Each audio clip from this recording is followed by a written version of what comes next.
As well. We have a lot of first timers here. I'm not gonna lie, I really do miss the hat, but it needs to get reshaped. Alright. First one, title pending, because as much as I like to write, I am terrible at making titles. Ever since I was a kid, I've had this unshakable fear of the dark, of not being able to see what's around me, and my mind, like even into my 20s, just it creates these creatures that hunt me down each time I walk into a secluded dark room. I don't understand where this phobia originates or why it's persisted past my childhood, but I can't help but feel nervous. Sitting alone in my room, the dim monitor light guiding my eyes along as I type, I feel like I'm going to be murdered by something I cannot detect. This silent eye staring at me from behind, waiting for the moment that I get too comfortable in my tasking. They hunt me whenever I'm alone, coming through the shade. They hunt me whenever I'm in bed, disguised in ambiguity. I know that nothing is there, yet I'm constantly turning my head to see what could be in the background of my labor. On occasion, I get the urge to check, even in broad daylight, for the apparitions that stalk me.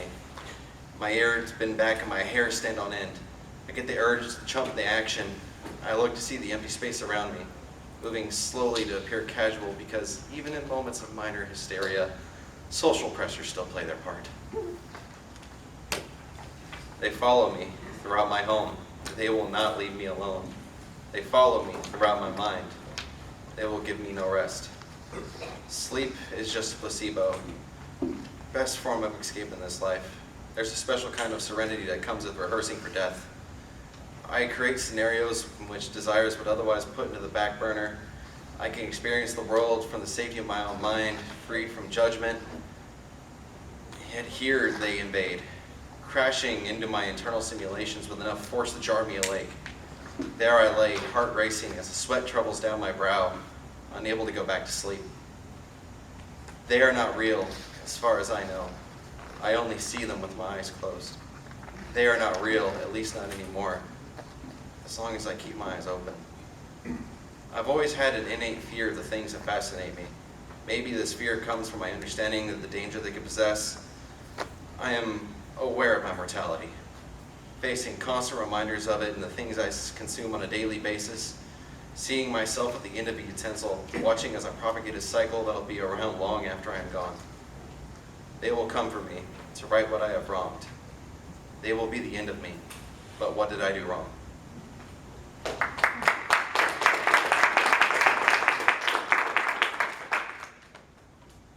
Alright. And this one is titled, For Better or Worse, Love Never Leaves You.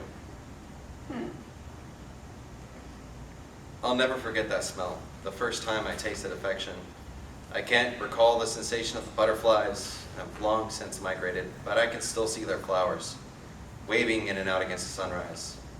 The smell overpowers my morning cigarette, entranced in the waking nostalgia. I watch as long white tails of my life drift away, dancing along invisible currents of my design. My head lifts back and I grin. I've been loved before.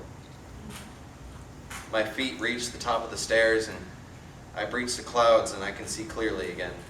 I open the door to a flash of fur. She jumps at a face that she can't reach, and I laugh and pat her head so she'll calm down. She stares at my legs and begins the investigation.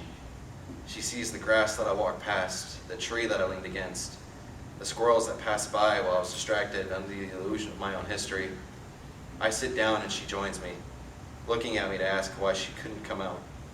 I want to apologize, but I don't think she'll understand my words. I haven't taught her to apologize yet. I pull out a treat and all is forgiven. I tell her I have to leave soon, and she looks at her kennel in disdain. I don't know if she knows the words, but I'm pretty sure she knows what goodbye is. She goes inside without a fuss, and I head for the door. I'm not looking back because I know those damn eyes would make me come back.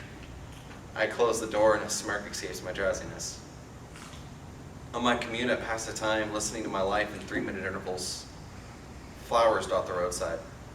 I envy the butterflies scattered among them, eyes reflected in the morning dew, chasing the sweet nectar on their lips.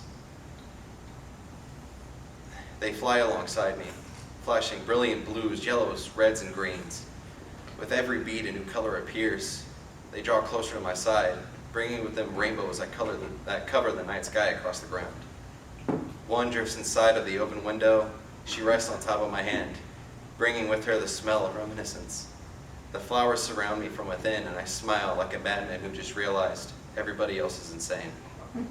I can still be loved. All